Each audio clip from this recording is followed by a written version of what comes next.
السلام علیکم 14 مارچ 2024 کو آپ یہ ویلاگ دیکھ رہے ہیں۔ آغاز کریں گے پاپا کی پری سے، جنہوں نے عوامی مشکلات کو دیکھتے ہوئے اہم فیصلہ کیا ہے کہ اب سے وہ جاتی عمرہ سے دفتر جانے کے لیے ہیلی کاپٹر میں جھولے لیں گی۔ جھولے اس لیے کہا کیونکہ یہی پاپا کی پری عمران خان کو ہیلی کاپٹر کے استعمال پر تانے دیا کرتی تھیں اسی قسم کے۔ دیکھیے کہ یہ 4 سال ہیلی کاپٹر میں جھولے لیتا رہا یا سرکاری خرچے پہ بنی گالا کو پالتا رہا۔ عمران خان کون تھا؟ ملک کا وزیر اعظم تھا، چاروں صوبوں کا وزیر اعظم، ریاست کا سربراہ، جس کا پروٹوکول کسی بھی وزیر اعلیٰ سے بڑا ہوتا ہے اور زیادہ ہوتا ہے۔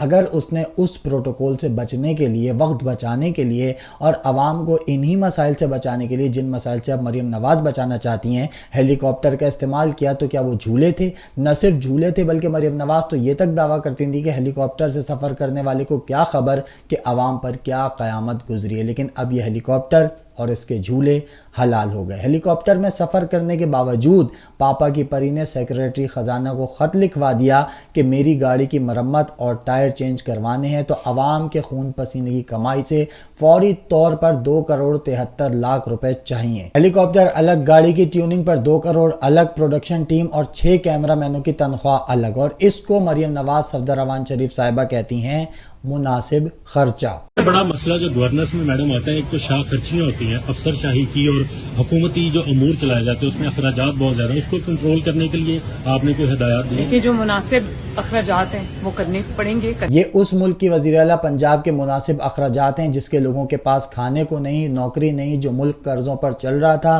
اور قرضوں پر ہی چلایا جائے گا۔ وہ ملک جس کی وزیر اعلیٰ کی گاڑی کے لیے 2 کروڑ اور عوام کے لیے 3000 روپے کا ریلیف پیکج، اور اس ریلیف پیکج میں ایسا منفرد سستا آٹا مل رہا ہے جس کو حاصل کرنے کے لیے پہلے تو لوگ ذلیل و خوار ہوتے ہیں۔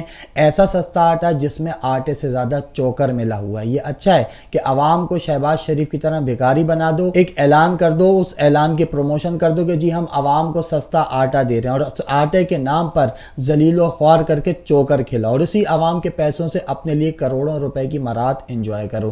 یہ اتنے بڑے ڈرامے باز اور جھوٹے لوگ ہیں جن کا کوئی ثانی نہیں جھوٹ بولنے میں۔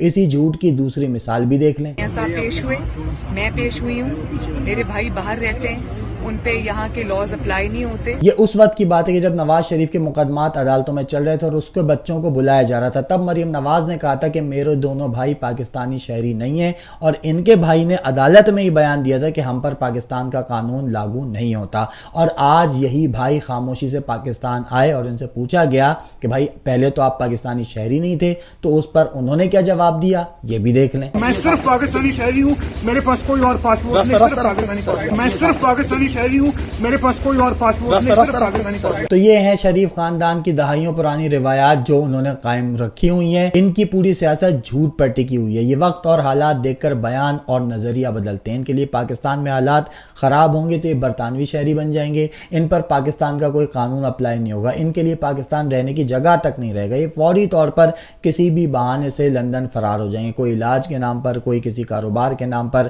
لیکن جیسے ہی حکومت ملے گی ان سے بڑا کوئی پاکستانی نہیں ہوگا، اور ایسے لوگوں کو مسلط کر کے سمجھا جا رہا ہے کہ یہ پاکستان کو ترقی دیں گے۔ بھائی ترقی کیا دیں گے؟ مریم نواز کی تو اپنی حالت یہ کہ وہ بزدار اور فردوس عاشقوان کے منصوبوں پر بھی اپنے نام کی تختی لگا رہی ہیں۔ کبھی عمران خان اور پرویز الہی کے بنائے ہوئے منصوبوں کو ری لانچ کر رہی ہیں اپنے نام سے، کینسر اسپتال، صحت card, woman safety app, Arfa Karim tower وغیرہ ان کی اپنی ایجاد ہی نہیں ہے، کوئی تخلیق نہیں ہے، کوئی دریافت نہیں ہے۔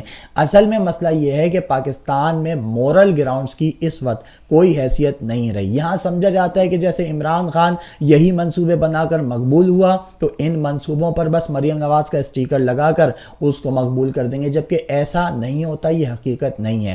ایمانداری، دیانتداری، سچ بولنا، انصاف کرنا، قانون کی نظر میں سب کی برابری، یہ وہ بنیادی اصول ہیں جن سے کسی بھی ترقی یافتہ معاشرے کی بنیاد رکھی جا سکتی ہے۔ ورنہ مجھے صرف ایک سمپل اور سادہ سی بات بتا دو کہ کیا ہمارے نبی صلی اللہ علیہ وآلہ وسلم نے اعلان نبوت نبوت سے پہلے یا بعد میں لوگوں کو جدید اور بڑی عمارتیں یا بڑے منصوبے بنا کر اسلام کی طرف راغب کیا؟ کیا ریاست مدینہ کامیاب میٹرو بس اور اورنج لائن ٹرین کی وجہ سے ہوئی؟ بالکل نہیں۔ اعلان نبوت سے پہلے رسول اللہ صلی اللہ علیہ وآلہ وسلم صادق اور امین کے نام سے مشہور تھے، کسی بڑے بزنس مین یا آرکیٹیکٹ کے نام سے مشہور نہیں تھے، یا کوئی ان کے پاس ایسی دولت نہیں تھی کہ جس کو دیکھ کے لوگ راغب ہوئے۔ ریاست مدینہ دنیا کی سب سے کامیاب ریاست اس لیے تھی کیونکہ اس میں قانون سب کے لیے برابر تھا، حکمران عوام کو جواب دہ تھے، کرپشن نہیں تھی، جھوٹ اور خیانت کی اجازت نہیں تھی، جو لوگ حکومت کا حصہ بنے وہ باکردار اور ایماندار تھے، اور پھر ان باکردار اور ایماندار لوگوں نے جو منصوبے بنائے وہ کامیاب ہوئے، اور اسی ماڈل کو جس ریاست نے اختیار کیا، چاہے وہ غیر مسلم ہی کیوں نہ ہو، وہ آج فرسٹ ورلڈ کنٹریز کہلاتے ہیں، جبکہ ہم تھرڈ ورلڈ کنٹریز میں آتے ہیں، کیونکہ ہم پر جو ہمارے حکمران مسلط کیے گئے وہی تھرڈ کلاس ہیں۔ اور یہ میں کوئی دعویٰ نہیں کر رہا، وہ حکمران جو اس وقت ہم پر مسلط ہیں خود یہ اعتراف کر رہے ہیں۔ جاوید لطیف نون لیگی رہنما کہتے ہیں کہ ہمیں تو مینڈیٹ ہی نہیں ملا، سادہ اکثریت بھی نہیں ملی، ہم حکومت بنانے کی پوزیشن میں نہیں تھے، یہ مانگے تانگے کی حکومت ہے، ہم با اختیار نہیں بلکہ کٹ پتلی ہیں۔ یعنی یہ جو اربوں روپے کا الیکشن ہوا وہ صرف ایک ڈرامہ تھا، جس کی حکومت آنی چاہیے تھی، جس کو عوام نے منتخب کیا تھا، اس سے چھین کر کٹ پتلی پاکستان پر پھر سے مسلط کر دیے گئے، جس میں اپنی مرضی سے لوگ چن کر کابینہ میں ڈال دیے گئے۔ سوچیں 25 کروڑ کی وہ ریاست جو دنیا کی پہلی ایٹمی اسلامی ریاست ہے، اس میں خارجہ پالیسی کا ذمہ دار ایک ایسے شخص اسحاق ڈار کو بنا دیا گیا جس کا بیک گراؤنڈ ہی اکاؤنٹنسی کا ہے، یعنی وہ پراپر کوئی ماہر معیشت بھی نہیں تھا، اکاؤنٹس دیکھتا تھا یہ شریف خاندان کے، وہ وزیر خزانہ کے طور پر بھی ناکام رہا اسی لیے، اور اب ملک کی اہم ترین اور حساس پوزیشن پر بھی اسے بٹھا دیا گیا۔ وزیر خزانہ ایک ایسے شخص کو بنایا گیا جو حلف لینے کے بعد، وزیر خزانہ کا حلف لینے کے بعد پاکستانی ہوا۔ پنجاب 3 ٹک ٹاکر سہیلیوں کو دے دیا گیا، جن میں سے ایک کہتی ہے کہ جی گھر عورتیں چلاتی ہیں تو صوبہ بھی عورتیں ہی چلائیں گی۔ عظمہ بخاری صاحبہ نے کہا باجی جس کو صوبہ چلانے کی ذمہ داری دی گئی ہے اس کا اپنا گھر ہے کہاں؟ وہ تو اپنے باپ کے گھر رہتی ہے، اس کے شوہر کا تو کوئی گھر ہی نہیں ہے، وہ تو کبھی کسی قبرستان میں آستانہ لگا کر بیٹھ جاتا ہے، کبھی پیر فقیر بن جاتا ہے، کبھی سسر کے گھر پر پڑا رہتا ہے، کبھی کسی گارڈ کے کوارٹر میں سوتا پایا گیا ہوگا، کبھی ٹوکریاں صحافیوں کو بھجواتا ہے، کبھی گندی ویڈیوز کا بتاتا ہے یہ کتنی ہے، اس کو تو کبھی اپنے سسر کے گھر میں وہ عزت اور اہمیت نہیں ملی، جگہ تک نہیں ملی صحیح سے بیٹھنے کی۔ تو جو خاتون اپنا گھر بنا نہیں سکی، چلانا تو دور، وہ اتنا کروڑوں کا آبادی کے لحاظ سے پاکستان کا سب سے بڑا صوبہ کیسے چلائے گی؟ 17 لاکھ ووٹ مسترد کر کے جن کو یہ حکومت دی گئی ہے انہوں نے نہ پہلے کچھ کیا نہ اب کچھ کر سکتے ہیں۔ پیٹرول بڑھ گیا، بجلی کی قیمتیں بڑھ گئیں، گیس کی قیمتیں بڑھ گئیں، اور اب دواؤں کی قیمتیں بھی بڑھا دی گئی ہیں۔ آگے جا کر لگتا ہے کہ KP حکومت گرا کر ملک میں مزید سیاسی انتشار پھیلایا جائے گا۔ یہ صورتحال کسی کے حق میں بھی جاتی ہوئی دکھائی نہیں دے رہی، اسی لیے اس صورتحال کو دیکھتے ہوئے نواز شریف کی طبیعت بگڑنا شروع ہو گئی، جس کا انکشاف خواجہ آصف نے کیا کہ 2 دن سے نواز شریف بیمار ہے۔ وہ جو حکومت میں ہیں وہ خود کھلے عام اپنی شکست کا اعتراف کرتے ہیں اور زبردستی حکومت دیے جانے کا بھی اقرار کر رہی ہیں۔ تمام تر صورتحال دیکھ کر کہیں پر بھی کوئی اچھی خبر، کوئی مثبت پہلو نظر نہیں آ رہا۔ اس سچویشن میں صرف عمران خان کی جیل میں کی گئی صحافیوں سے تازہ گفتگو یاد آئی مجھے کہ یہ ادارے تباہ ہو چکے ہیں، انہوں نے مینڈیٹ چھین کر قوم کی امید ختم کر دی ہے، میری ساری پریڈکشن سچ ثابت ہوئی ہیں، اور اب بتا رہا ہوں کہ پاکستان میں شری لنکا والا کام ہونے جا رہا ہے۔ اب مہنگائی مزید بڑھ جائے گی اور عوام باہر نکل آئے گی۔ اس سے پہلے بھی عمران خان نے 5 سے 6 پیشن گوئیاں کی تھیں اور وہ تمام کی تمام درست ثابت ہوئی کہ ان کو نااہل کر کے جیل میں ڈالا جائے گا، الیکشن نہیں لڑنے دیا جائے گا، نواز شریف واپس آئے گا اور اہل کر دیا جائے گا، وہ الیکشن بھی لڑے گا مگر انتخابات PTI جیت جائے گی۔